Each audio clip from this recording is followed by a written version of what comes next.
Kata ya Rasulullah, qala adabu Rasul ila dzikri, perkumpulan zikir, perkumpulan zikir. Ya buat para ulama maksud daripada hilakul zikri majalisul ilmi, jika itu majelis ilmu. Kenapa saya bahas hubungan manusia penciptanya, hubungan manusia dengan sesama manusia, halal dan haram. Jadi ngaji Pak. Ibu dan sampean melewati kebun surga. Artinya dulu bergerak dan lebat pada pengajian gitu. Lebat, malengos. Bukan itu yang dimaksud. Suruh tanam, maksudnya toju Pak. Gila kak ose toju nawa-dawa lain si budi kasa paling budi misalkan ngantok pakun oleh ganjaran dia apa tapi si bagus dengan nang ada sotek akatnya para sahabat. Tapi insyaallah hadir tenggula seteja kalau bersitong tujuan ngarap ridhanipun Allah Subhanahu wa taala. Benih karena manusia lagi tak nyaman mun tak norok pengajian, tak nyaman ka pengurus misalkan. Tak nyaman kata tangkeh empon buang tocun ke nikah buang karena apa nikah saya sebut riya teroi ya lemah. Baik, masuk pada surat Yasin terakhir sampai kamma Nabi tak salah terakhir kita membahas inna nahnu nuhyil mautah terus tentang pekan sebelumnya pertemuan yang sebelumnya berarti ayat selanjutnya a'udzu billahi minasyaitonir rajim wadrib lahum mathalan ashabal qaryati idz ja'ahal mursalun wadrib buatlah lahum buat bagi mereka masalan satu permisalan ashabal qaryati yakni para penduduk satu negeri izja'ahal mursalun izja'a ketika datang kepadanya yakni kepada negeri al mursalun para utusan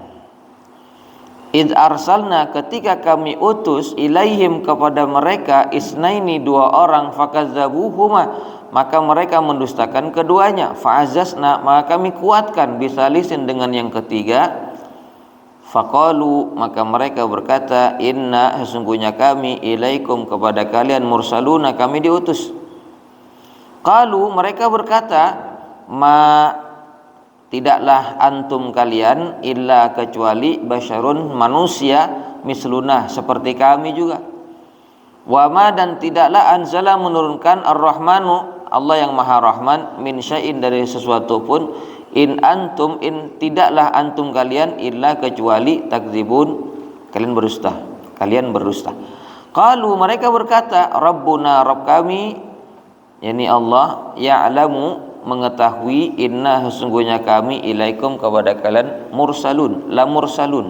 sungguh diutus wama dan tidaklah alaina atas kami kewajibannya illa kecuali al-balagu menyampaikan al-mubinu yang nyata. Para jemaah sekalian yang sama-sama berbahagia, ayat ini adalah menceritakan yang disebut dengan ashabul qaryah, orang-orang yang menduduki satu negeri, atau disebut dengan ashabu Yasin, orang-orang yang diceritakan dalam surat Yasin. Negeri yang dimaksud adalah di dalam tafsir negeri Antokiyah, di mana negeri ini pada zaman dahulu rajanya dan rakyatnya menyembah kepada batu dan berhala. Kalau Antakya sekarang lebih dikenal dengan Antakya, terletak antara Turki dan Suriah atau Syria. Dahulunya sebuah kerajaan yang menyembah kepada berhala batu, bukan kepada Allah. Maka diutuslah kepada mereka 2 orang untuk mengajak beribadah kepada Allah Subhanahu wa ta'ala. Ternyata yang diutus 2 orang penduduk negeri fakadzabuhuma, mendustakannya. Maka dikirim yang ketiga untuk menguatkannya. Dan siapa 3 utusan tadi? 3 utusan tadi, utusan yang pertama dan yang kedua. Pertama dan yang kedua adalah bernama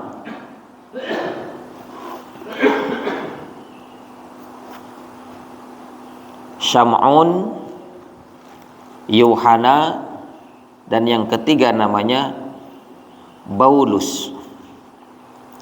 Syam'un,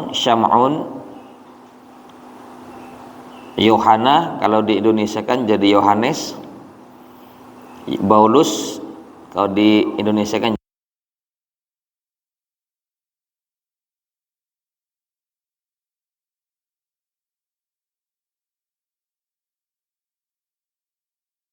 Nabi Isa alaihissalam, yang berarti Allah Subhanahu wa ta'ala menceritakan tentang umat Nabi Isa di dalam surat Yasin.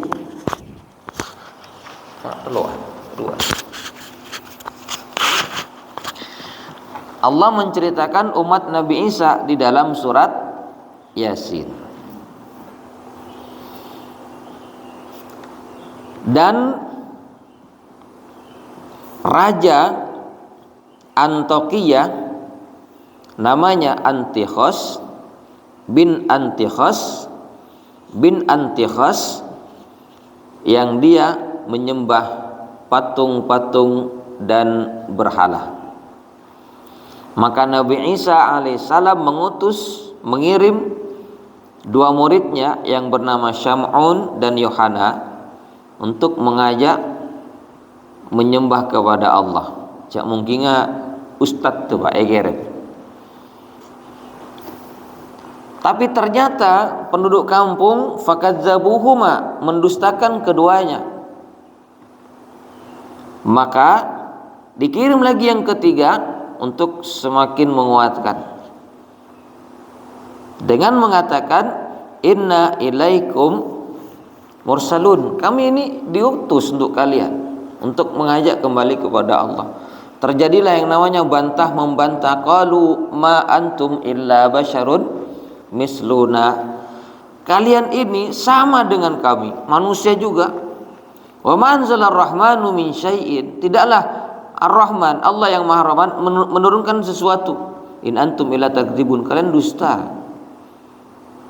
Qalu rabbuna ya'lamu inna ilaikum lamursalun, mereka mengatakan Tuhan kami tahu bahwa kami betul-betul diutus untuk kalian, dan kewajiban kami wa ma alaina illal balagul mubin, cuman menyampaikan, nggak punya kepentingan lain kok, nggak ada tendensi dunia, popularitas tidak ada. Lalu kata penduduk kampung, qalu inna tatayyarna bikum, mereka berkata sesungguhnya tatayyarna, kami mendapatkan kesialan musibah bikum, dengan adanya kalian ini. La illam tantahu, lain jika tak lam tantahu, kalian tidak berhenti, lanarjumannakum, sungguh kami akan melemparkan kalian, akan melempari kalian, wala yamassannakum, dan akan menimpa kepada kalian, minna, dari kami, azabun alim, azab yang pedih. Sudah main ancam Pak. Dan memang berdakwah mengajak kembali kepada Allah ya risikonya pasti ada. Qalu, mereka berkata para utusan, ta'irukum, bencana musibah yang menimpa kalian, ma'akum, itu karena kalian. Ain, apakah jika zukirtum, kalian dikasih peringatan, bal antum, bahkan kalian kaumun musrifun, malah menjadi kaum yang melampaui batas. Jadi tujuannya ingin mengajak kembali kepada Allah, malah dituduh sebagai apa? Penyebab musibah.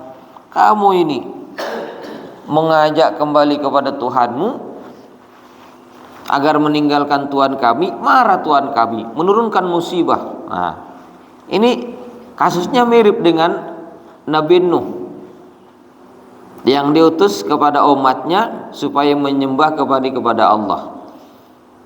Sudah tidak lagi menyembah kepada Allah mereka, umat yang disembah patung Wat, Suwa, Yagus, Yauk dan Nasr, tidak kenal dengan Allah. Ketika Nabi Nuh diutus bertahun-tahun, 950 tahun, suatu ketika terjadi musim paceklik, tidak hujan, kemarau panjang. Malah yang dituduh penyebabnya adalah Nabi Nuh, gara-gara engkau Nuh, Tuhan kami marah, tidak menurunkan hujan.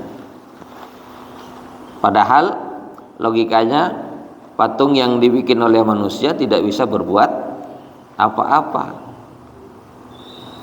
dihancurkan juga tidak bisa melawan, itulah patung. Nah, ketika seruan demi seruan, ajakan demi ajakan, dan penolakan terjadi, lalu Allah lanjutkan kisahnya.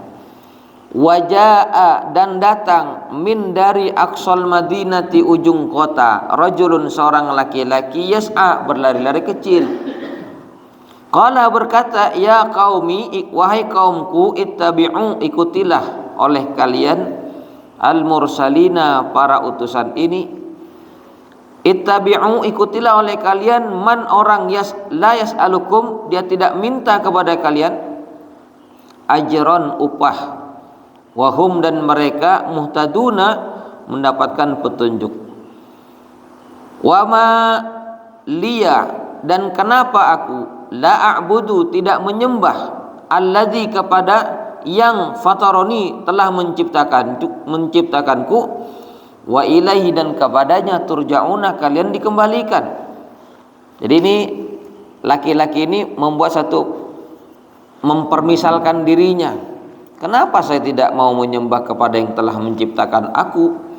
A'attakhidhu, apakah aku mau menjadikan min dari duni selainnya alihatan, Tuhan-Tuhan, in yuridni, jika menghendakiku, ar-Rahmanu, yang maha rahman, bidurin, dengan suatu musibah, la tughni, tidak akan menolong aku, tidak akan menolong ani, dariku, syafaat mereka, syai'in, sedikit pun, wala yungkidun, dan mereka tidak bisa menyelamatkan aku. Ini sesungguhnya aku, idzan, kalau begitu, kalau menyembah kepada selain Allah, lafi, sungguh berada, dhalalin, dalam kesesatan, berada dalam dhalalin, kesesatan, mubin, yang nyata. Ini sungguhnya aku, amantu, aku beriman, bi rabbikum, kepada Rabb kalian, fasma'uni, maka dengarkan aku. Nah, para jemaah sekalian, siapa yang diceritakan seorang laki-laki dari ujung kota, satu-satunya penduduk negeri Antioquia yang mau menerima seruan tiga ustadz tadi? Namanya Habib An-Najjar. Habib An-Najjar. Kenapa An-Najjar? Karena pekerjaannya tukang kayu. Orangnya secara fisik tidak tampan, badannya agak kecil gempal, agak pendek gempal, tapi hatinya bersih. Ketika seruan kembali kepada Allah, malah dia yang menerima ketimbang kaumnya.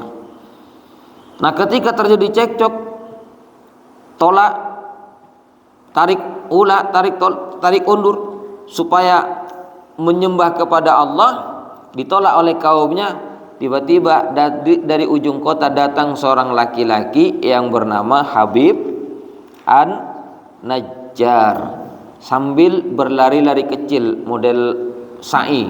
Tahu sa'i ya? Ketika sa'i di Masjidil Haram melaksanakan ibadah haji, lari-lari kecil sambil dia berkata, ya qaumi, wahai kaumku, ittabi'ul mursalin, ikuti oleh kalian ini para utusan, ikuti mereka, tidak minta upah, tidak minta apapun, justru mereka lah yang muhtadun, mendapat petunjuk. Sampai akhirnya dia membuat permisalan, kenapa saya tidak mau menyembah kepada yang menciptakan aku, toh kalian juga akan dikembalikan kepadanya. Masa pantas saya menjadikan selain dia, Allah yang Maha Rahman, menjadikan dia selain dia tuan-tuan lain, padahal tuan-tuan lain itu tidak mungkin memberi syafaat kepadaku, dia tidak akan bisa menolong aku, dan mereka tidak akan menyelamatkan aku, wala yungkidun, tidak bisa menolong aku. Justru tuan-tuan palsu itulah yang kalau dihancurkan tidak bisa menolong diri sendiri. Bagaimana menolong orang? Kata Habib An-Najjar, inni idzal lafi dhalalim mubin, sesungguhnya aku izan, kalau begitu, kalau menyembah kepada selain Allah, lafi dhalalin mubin, sungguh berada dalam kesesatan yang nyata. Inni amantu bi rabbikum fasma'un. Dia memproklamirkan, sesungguhnya aku, kata, aku beriman kepada Tuhan kalian, bukannya Tuhanku ya, Tuhan kalian, rabbikum fasma'uni, maka dengarkan aku. Ketika Habib An-Najjar juga menyeru yang demikian, dikatakan dalam tafsir di sini, falamma qala dzalika, maka ketika Habib An-Najjar mengatakan itu, wasabu alaihi, mereka melompatinya, wasbata rajulin wahid, jadi Habib An-Najjar elonjain wa faqataluhu, dan mereka membunuhnya. Jadi penduduk kampung membunuhnya. Walam yakun lahu ahadun yamna anhu, ben sobung si bisa nolong, sobung si nolong. Nah, ketika mati Habib An-Najjar, ketika fisiknya sudah tidak bernafas, otomatis ruhnya dipindahkan, dicabut dari jasad, dipindahkan ke alam barzakh. Ketika dipindahkan ke alam barzakh, Habib An-Najjar mendapatkan nikmat di alam barzakh. Ketika mendapatkan nikmat kubur, maka Habib An-Najjar, bentar ya,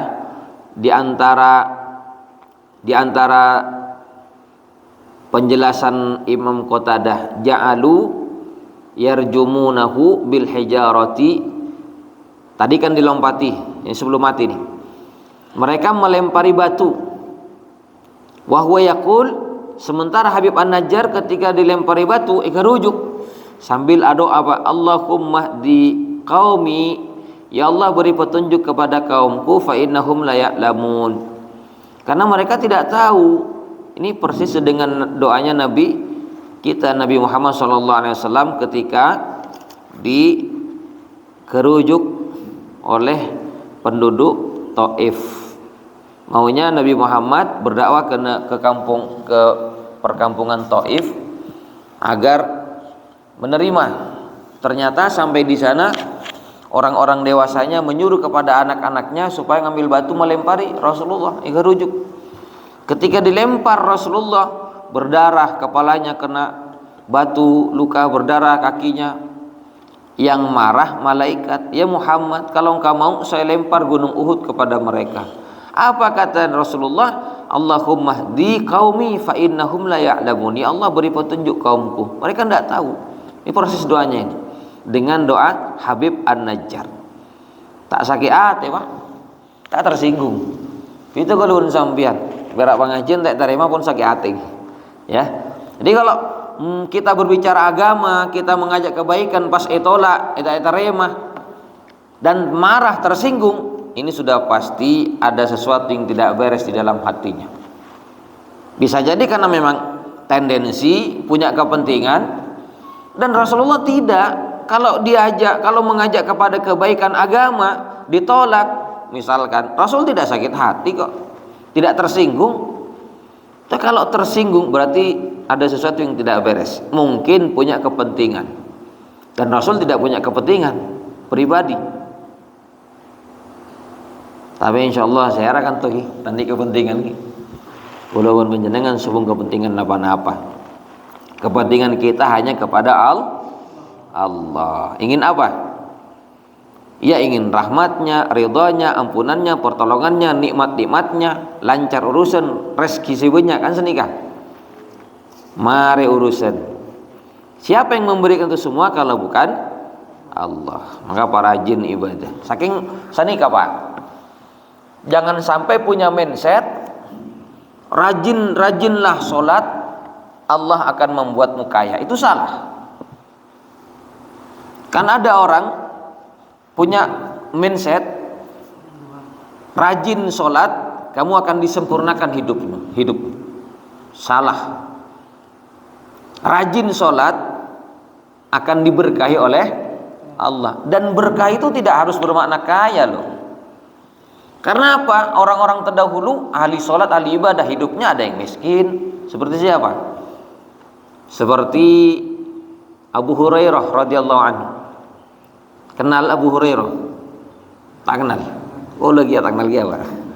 Ini sahabat Abu Hurairah adalah sahabat yang sejak mudanya bersama Rasulullah, bahkan meninggalkan perkampungannya, keluarganya untuk tinggal di masjidnya Nabi. Jak mungkin nyantre ke Rasulullah. Tidak punya pekerjaan, setiap harinya hanya ingin bersama Nabi. Apa yang disampaikan, disabdakan oleh Nabi dihafalkan. Saking ahli ibadahnya sahabat Abu Hurairah, pernah suatu ketika minta izin. Ya ahli ibadah pas tandi laku wale wa. Ini karena tak laku, saking karena sibuk bersama Rasulullah. Minta, ya Rasulullah, boleh tidak saya ini kebiri, oning ke kebiri ki. Kebiri. Oning ki. Kebiri, syahwatnya dibuang. Jadi syahwatnya dibuang, namanya kebiri. Jadi tidak punya syahwat. Boleh ya Rasulullah saya mengkebiri. Kata Rasul, sebenarnya Rasul tidak setuju, tidak boleh kan, cuman bahasanya bahasa kalau kamu kebiri ya sudah kebiri. Kata Rasulullah, wahai Abu Hurairah, setiap orang sudah ditentukan takdirnya dan pasti berjumpa dengan apa yang ditentukannya. Maksudnya apa? Kalau takdirmu nanti dapat istri, dapat juga. Ketemu akan indah pada waktunya. Nah, sama gini. Tapi kata Abu Hurairah, ya Rasulullah, saya tidak punya modal buat menikah. Kalau tidak punya modal, banyak-banyaklah berpuasa, mumpung belum tahu rasa menikah. Jadi ada sahabat yang hidupnya miskin, sampai pada akhirnya Abu Hurairah menikah dan ternyata masih miskin. Bukan tidak mau kerja, karena memang tidak mencari dunia. Punya anak perempuan dewasa, sambil mengingatkan putrinya mengatakan, la talbisi az-zahab fa inni akhafu alaiki al-lahab. Putriku, jangan kamu memakai emas, karena saya khawatir kamu nanti terkena api neraka. Bukan haram hukumnya perempuan memakai emas, cuman dia mendidik anak perempuannya supaya tidak cinta kepada perhiasan. Bukan tidak bisa kerja, bisa, cuman beliau hanya fokus untuk beribadah. Santrinya setelah Rasul wafat, santrinya banyak. Karena apa? Ilmu menyampaikan riwayat hadis paling banyak sahabat Abu Hurairah. Tapi tidak memanfaatkan, tidak ada istilah aji mumpung punya santri misalkan ya. Tak begitu. Siapa lagi yang sahabat miskin? Banyak Pak. Di antaranya sahabat Ali bin Abi Thalib radhiyallahu anhu dengan istrinya putri Rasul Fatimah binti Rasulullah sallallahu alaihi wasallam. Sayyidina Ali bukan tidak mau kerja, cuman sibuk menemani Rasul kemana-mana berjuang, tidak sempatlah bekerja. Sempatnya apa? Membantu istrinya, cuman ngambilkan air saja. Justru yang kerja Sayyidah Fatimah, kerja kepada seorang Yahudi menumbuk gandum, sehingga semakin teti tukang apa? Ya, menumbuk gandum sampai tangannya keras, kasar. Ini putri Rasulullah datang kepada Rasul, wahai bapak, lihatlah tanganku kasar. Bisa enggak saya dikasih seorang pembantu? Bukan karena mentang-mentang putri Rasul, Rasulullah tidak memberi.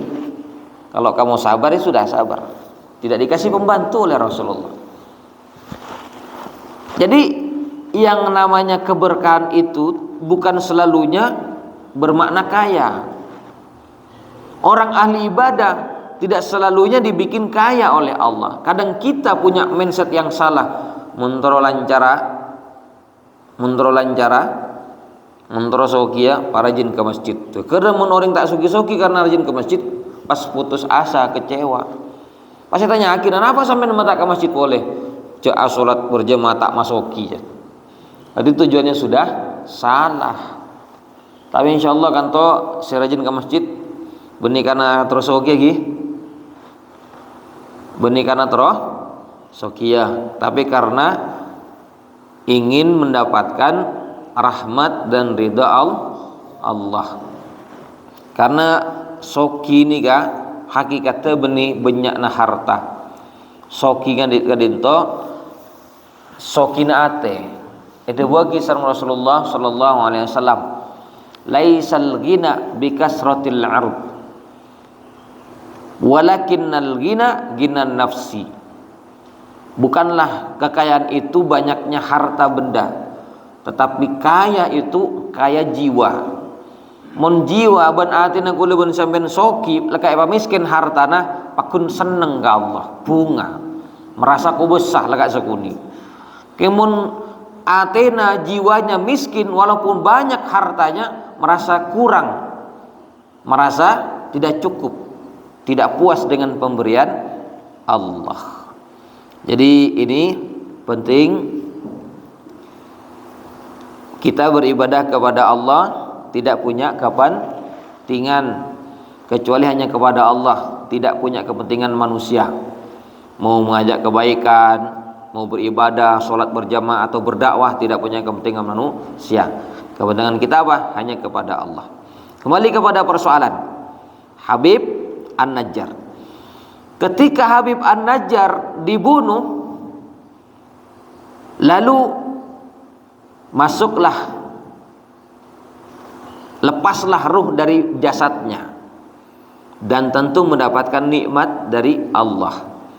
Ternyata kata Allah, qila, nanti pada hari kiamat akan dikatakan kepadanya, qila, dikatakan udkhulil jannata, masuk kamu ke surga.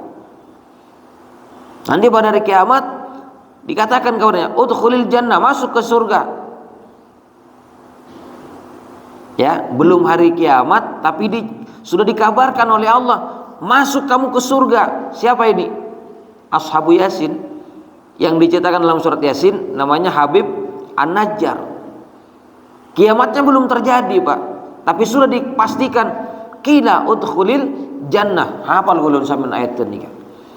Qala, lalu Habib An-Najjar mengatakan, karena dia mendapatkan nikmat-nikmat dari Allah, dia berkata, ya laita, seandainya kaumku ya'lamun, mereka mengetahui, bima ghafaroli, dengan apa-apa yang telah mengampuni li kepadaku Rabbi Tuhanku, wa ja'alani, dan telah menjadikan aku minal mukramin, dari golongan orang-orang yang dimuliakan. Seandainya tahu di akhirat nanti mendapatkan nikmat dan rahmat, pasti mereka juga akan beriman. Persoalannya kan tak tampak, Pak. Tunya nih kak, walaupun sampean badan itunya semakin tak tampak kehidupan akhirat. Untuk apa? Diuji, percaya tidak dengan apa yang dikabarkan oleh Allah dan Rasul dalam Quran dan hadis. Tak tampak.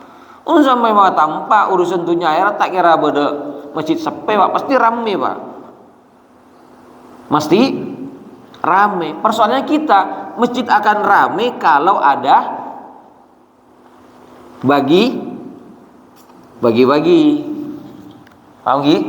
Coba bila beda bagi-bagi amplop. Lagak beni bekto na, sela orang sing ngantos Pak. Kan inggi. Itu seandainya dibagi-bagi. Makanya sholat, ibadah-ibadah yang diperintah oleh Allah, gajinya itu apa? Bukan dalam bentuk materi. Gajinya bernama pahala, dan pahala itu tidak nampak. Seolah-olah sifatnya khayali, hayalan pahala itu. Ya. Nah, kalau kita terlalu materialistis, berpikirnya pahala itu sesuatu yang tidak terlalu penting, yang penting untung di dunia. Mun bagi bagian senyata, amplop-amplop mesti ramai Pak. Mesti ramai. Tapi karena Allah ingin menguji orang sholat berjamaah pahalanya sekian. Coba seandainya sholat berjamaah, kata Nabi dalam sebuah hadis, sholatul jamaati afdal min sholatil fadhi bisab'in wa ishrina darajah. Sholat berjamaah lebih utama daripada sendirian dengan dapat 27 derajat. Petolekor derajat Pak. Seumpama dibikin 27.000 coba sekali salam. Assalamualaikum, assalamualaikum, oleh petolekor ribu. Kali 5 bektor. Sana apa pun genika. Angkep buat meninggi dalam hadis lain kan sakami derajat. Situng hadis petolekor derajat. Ini maksudnya antara 27 sampai 25 sampai 27. Seumpama sekali salam, sekali sholat berjamaah 25.000. Maghrib 25, Isya 25, subuh 25, Duhur Asar saya ikat pun. Berarti 125. Alakuan apa mendak masjid Allah ngaji para haji. Kan ingki. Seandainya setiap kali sholat dapat 25.000 kali sebulan. Soki Pak. Meramai masjid ini. Enggak ada yang sepi. Ramai seandainya dibikin materi.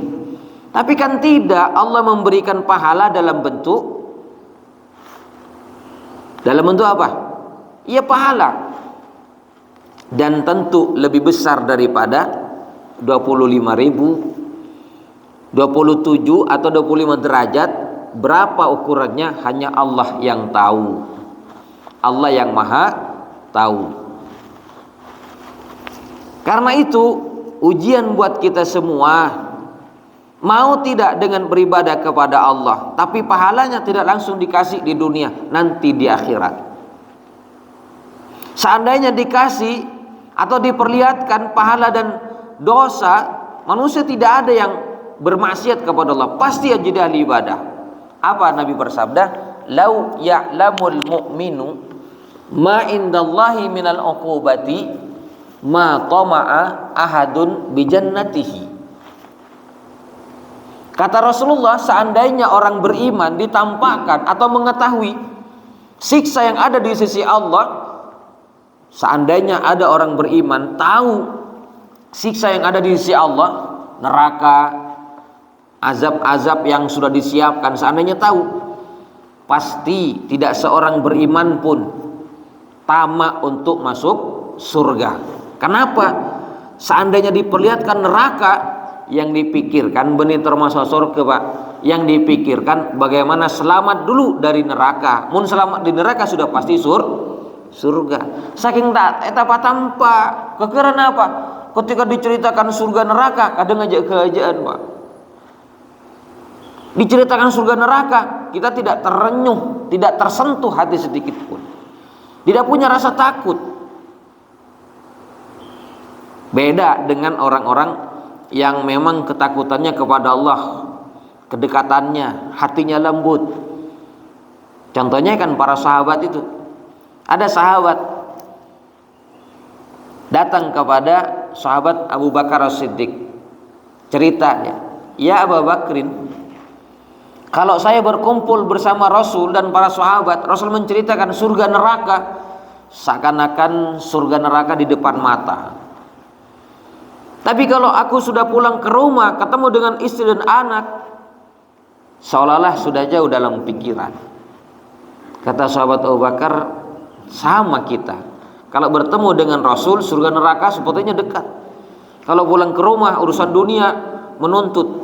Nah, itu kita karena sahabat ini. Lalu datang mereka pada Rasul bercerita, ya Rasulullah, kalau kami ngumpul dengan engkau, cerita surga neraka seakan-akan di depan mata.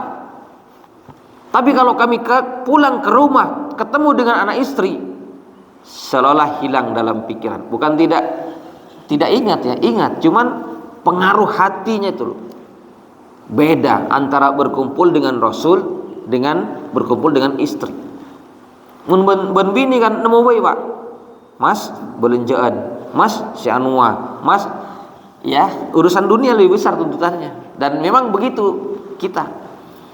Maka kata Rasulullah, seandainya ketika kamu duduk bersamaku sama dengan keadaan hatimu ketika duduk dengan istrimu, sama hatimu stabil, la safahat kal malaikatu, malaikat jabat tangan sama kamu. Tapi kan sedikit orang yang semacam ini, stabil hatinya, bertemu dengan istri tidak tergoda, tetap tidak takut istri, tetap takut kepada Allah. Wadah saya takut ke bini, bengal mau cak, mbok tak tahu kau nanti misalkan, mau cak, takut Pak, mengana takut si bini. Para jemaah sekalian yang sama-sama berbahagia, ini penting loh. Kata Allah, wallahu ahaqqu an takhsyah, Allah lebih berhak kamu takuti ketimbang manusia. Para jemaah sekalian, kata Rasulullah, seandainya kamu sama hatimu ketika denganku dengan keluargamu di mana saja, maka malaikat datang jabat tangan sama kamu. Maksudnya apa? Orang yang hatinya tidak tergoda, tidak terganggu sedikit pun, dia stabil hanya kepada Allah, itu sedikit. Ya mudah-mudahan kalau ben sampean lekat tak konsideti orang sehebat para sahabat lah, paling tidak kita tidak tergoda oleh hawa nafsu, tetap stabil iman kita. Amin Allahumma amin. Makanya minta kepada Allah doa yang diajarkan oleh Allah, misalkan Rabbana la tuzigh qulubana ba'da idh hadaitana wa hab lana min ladunka rahmah. Ini kak doa minta, Rabbana ya Allah, jangan engkau simpangkan hati kami setelah engkau beri hidayah kepada kami. Nyon kiba, karena apa? Orang itu kan imannya naik turun, Pak. Nabi bersabda, likulli syurrah fatrah wa likulli fatrah syurrah. Sapun semangat mesti bada patah semangat, ada lemah capeknya juga. Semakin semangat ibadah pengajian karena pun benoring pada senang masjid. Laguna capek. Nanti kalau ketemu teman semangat lagi ibadah. Naik turun iman kita, Pak. Ada waktu untuk semangat, ada waktu untuk patah semangat. Tapi kata Rasul, faman kanat fatrahuhu ilallahi wa rasulihi, dan barang siapa ketika dia lemah semangat tetap menuju Allah dan Rasulnya, faqad najah, dia masih selamat, dia beruntung masih. Wa man kanat illa ghairi dzalik, tapi kalau sudah patah semangat tidak lagi menuju Allah dan Rasul, faqad halaka, celaka dia. Maksudnya senikah etembona lemah semangat ke masjid beda lambat coba. Etembona semangat ke masjid tidak terlambat. Pakun ke masjid walaupun terlambat. Tetap dia berusaha beribadah walaupun capek. Yang payah itu sudah patah semangat, ambu tak ke masjid, Pak. Sila tak ke masjid, boci ke masjid, Pak. Atau mau menoreng jemaah masjid saja, Pak, tidak mau lagi nyapa, bahkan tidak mau lagi pengajian, sibuk urusan dunia. Ini tanda-tanda celaka. Jelas Ki? Makanya kata Habib An-Najjar, ya laita qaumi ya'lamun, seandainya kaumku tahu, bima ghafaroli, dengan ampunan yang diberikan kepadaku oleh Tuhanku, wa ja'alani minal mukramin, dan telah menjadikan aku termasuk golongan yang dimuliakan. Seandainya tahu, ia tak kira ti orang si kafir. Karena golongan sampean menjadi orang-orang yang beriman, yang paling penting di antara yang penting adalah kita selalu minta kepada Allah agar jangan sampai iman kita terlepas dari hati. Karena apa? Ujian hidup, ujian iman itu pasti terjadi. Ya, ada orang yang menjual iman karena nasi bungkus. Ada yang menjual iman karena kekuasaan dan jabatan. Ada yang menjual iman karena perempuan. Dan itu sudah disabdakan oleh Rasul. Apa Rasul bersabda? Badiru bil a'mal, bersegera kalian banyak beramal, fitanan, sebelum datang fitnah. Fitnahnya kaqat'il lailil muzlim. Fitnahnya itu seperti sepotong malam yang gelap. Lailuha kanahariha, siangnya sama seperti malamnya, malamnya sama seperti siangnya. Maksudnya fitnah ini remang-remang, Pak. Fitnahnya ini syubhat, fitnahnya ini hampir sama dengan kebaikan, antara kebaikan dengan kebatilan. Orang kalau tidak tahu ilmunya akan menganggap kebaikan padahal itu salah. Kata Nabi selanjutnya, yumsir rajulu mu'minan wa yusbihu kafiron. Ada orang di waktu sore dia masih beriman, paginya sudah jadi kafir. Atau sebaliknya, paginya beriman, sorenya sudah tidak lagi beriman. Kenapa? Di antara perbuatannya yabi'u dinahu bi'aradin minad dunya. Dia jual agama demi kepentingan dunia. Semangkin kan senika, Pak. Gimana manter kuleun panjenengan selalu distabilkan hati oleh Allah Subhanahu wa taala. Kau senapa nih oleh beksiagi. Baik, saya kira demikian. Ada sesi selanjutnya tanya jawab. Tore pas semangat atanya gi manabi kula uning jawab sesuai dengan kemampuan. Gimana bita uning jadi PR insyaallah. Tore saya tanya.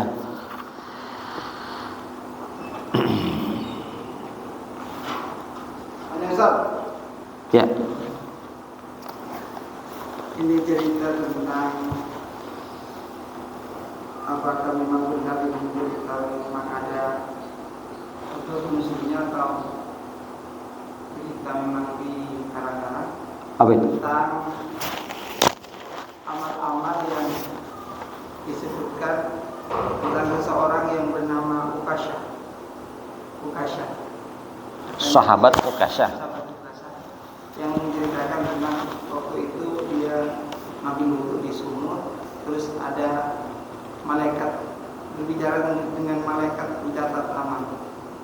Dia menceritakan bahwasanya nama Ukasha, padahal Ukasha, sahabat Ukasha ini seorang yang alim, seorang yang ahli ibadah, tapi dia tidak tercatat katanya di dalam buku besarnya. Untuk ceritanya bahwa dia tidak tercatat di buku besarnya amal baiknya, berarti dia akan masuk neraka. Sahabat Ukasha. Jadi dia langsung tersungkur karena kenapa kok tidak tertera padahal saya sudah beribadah. Ternyata dia katanya bahwasanya Allah tidak mengampuni dengan dia ke orang lain tidak maksudnya tidak peduli terhadap orang lain, hanya dengan Allah. Baik. Jadi yang diceritakan tadi sepertinya berbeda dengan yang disabdakan oleh Nabi dalam riwayat Sahih Bukhari.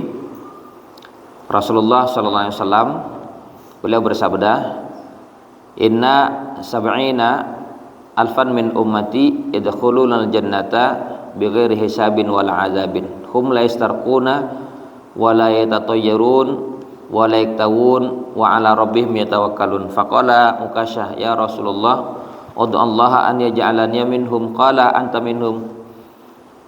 Faqala Imran bin Husain bin Imran, "Ya Rasulullah, ud'u Allah an yaj'alani minhum." Qala sabaqaka biha Ukasha.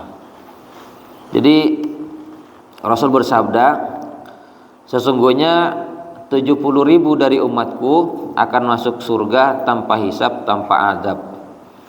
Cirinya mereka la yastarqun, tidak minta ruqyah, wala yaktawun, tidak mengadakan pengobatan kai, wala yatatayyarun, dan mereka tidak tatoyur merasa sial, wa ala rabbihim yatawakkalun, tapi tawakal saja kepada Tuhannya, kepada Rabbnya. Lalu Ukasyah berkata, ya Rasulullah, doakan aku dong agar termasuk mereka, golongan mereka. Kata Rasul, iya, engkau masuk golongan mereka. Lalu ada sahabat yang lain namanya Imran, Husain bin Imran ya kalau nggak salah itu, saya lupa. Ya Rasulullah, saya juga doakan. Kata Rasul, kamu sudah kedahuluan Ukasyah. Berarti sahabat Ukasyah masuk surga tanpa hisab dan tanpa azab langsung, karena masuk 70.000 golongan tanpa hisab. Berbeda cerita yang tadi ya. Kontras kan? Kita mau percaya dengan cerita selain Rasul atau cerita Rasulullah? Kita lebih percaya kepada apa yang disabdakan oleh Rasulullah Sallallahu Alaihi Wasallam. Adapun penjelasan tentang hadis tadi sebenarnya panjang sih. Saya kira perlu dijelaskan atau tidak? Perlu. Maksudnya ini mungkin untuk menarik simpati manusia, maksudnya jangan sampai kita mementingkan ibadah sendiri, tapi maksudnya tidak peduli sama orang lain. Mungkin ya, kalau hanya untuk mengambil hikmah dan pesan-pesan bisa, tetapi periwayatan kan penting. Makanya kata Imam Abdullah bin Mubarak atau Ibnul Mubarak berkata, Imam Muttabi'in, al-isnadu minad din, sanad, ilmu isnad atau ilmu sanad bagian daripada agama. Laulal isnada laqala man syaa ma syaa. Kalau bukan karena ada ilmu sanad, orang gampang bicara agama semau-maunya. Makanya ilmu itu harus bersambung, bersanad. Nah, kita lebih percaya kepada sanad yang sahih, yaitu riwayatnya Bukhari dan Muslim tentang sahabat Ukasyah, daripada yang itu. Tapi kalau sebatas mengambil hikmah, kan tidak harus menyampaikan cerita yang tidak jelas sanadnya, ya. Masih ada kisah-kisah yang lebih bisa dipertanggungjawabkan, gitu ya. Karena dipertanya tentang Ukasyah. Kalau hikmahnya bisa, bahwa ibadah kepada Allah juga perlu memperhatikan hubungan kita dengan Allah, juga perlu memperhatikan hubungan kita dengan sesama manusia. Gimana? Hablum minallah dan hablun minan nas. Kan sering kita dengar ayat wa khaliqin nas, hadis ya, wa khaliqin nasa bi khuluqin hasanin, dan perlakukan manusia dengan akhlak yang baik. Itu perintah juga. Jangan sampai ibadah kepada Allah lalu kita mengabaikan hubungan kita dengan sesama manusia. Karena apa? Rasulullah Sallallahu Alaihi Wasallam sebelum diangkat jadi nabi, hubungan dengan manusia itu sangat hebat, sampai terkenal di tanah Arab. Kalau disebut nama Muhammad, semua orang cinta kepada nama ini, kepada Rasulullah, kepada Muhammad sebelum jadi nabi. Ya. Yang kadang kita begini, hubungan dengan Allah bagus, sholatnya, berjamaahnya, puasa sunnahnya, zikir-zikirnya, tapi hubungan dengan manusia tidak bagus, apalagi kepada orang tua. Makanya dalam penjelasan hubungan dengan manusia yang paling penting kepada orang tua, kata sahabat Abdullah bin Abbas, ada 3 ayat yang turun disertai dengan ada 3 ayat yang setiap ayatnya ada 2 perintah, di mana satu perintah harus bersama dengan perintah satunya. Misalkan ayat yang pertama, Allah berfirman, anishkurli waliwalidaika iyalayal masir. Agar kamu bersyukur kepadaku, kata Allah, dan kepada kedua orang tuamu. Jadi bersyukur kepada Allah perintah, bersyukur kepada orang tua juga perintah. Kata sahabat Abdullah bin Abbas, faman syakarallaha barang siapa yang bersyukur kepada Allah, ibadahnya bagus, sedekahnya semua dengan Allah bagus, walam yashkur liwalidai, tapi tanda asyukur karing tuana, lam yukbal minhu, tak terima ibadahnya ke Allah. Kita kan bagus dengan Allah, pokoknya sunah-sunahnya hebat lah. Bila temuan apa ban emak tak wati bagus mas. Berdasarkan ayat ini tidak diterima ibadah kita. Sama dengan ayat kata Abdullah bin Abbas, aqimus sholata wa atuz zakat. Tunaikan, tegakkan solat dan tunaikan zakat. Ini kan dua perintah, solat dan zakat. Faman sholla wa lam yuzakki lam yuqbal minhu. Siapa yang solat tapi tidak mau bayar zakat, tidak diterima solatnya. Jelas ya? Jadi di sini satu dua ibadah yang harus bergandengan sama. Hubungan dengan Allah kita jaga, hubungan dengan manusia juga harus kita pelihara, terutama orang tua. Karena membuat antara kita jamaah ini, tapi saya yakin tidak ada. Tapi kalau ada dengan orang tua tidak bagus hubungannya, segera perbaiki. Kenapa? Kita sering dengar ayat, kita sering dengar hadis. Hadisnya kata Rasul, ridallah fi ridah walidain wa sukhtullah fi sukhtil walidain. Murkanya Allah ada pada murka orang tua. Kalau orang tua kita marah, otomatis Allah juga marah. Padahal kita beribadah kepada Allah, yang membuat orang tua marah, maka Allah pun juga akan marah. Berarti tak terima ibadah dengan ibadah kepada Allah. Ini penting ya. Baik, yang lain atau sudah cukup? Karena sudah siang, cukup.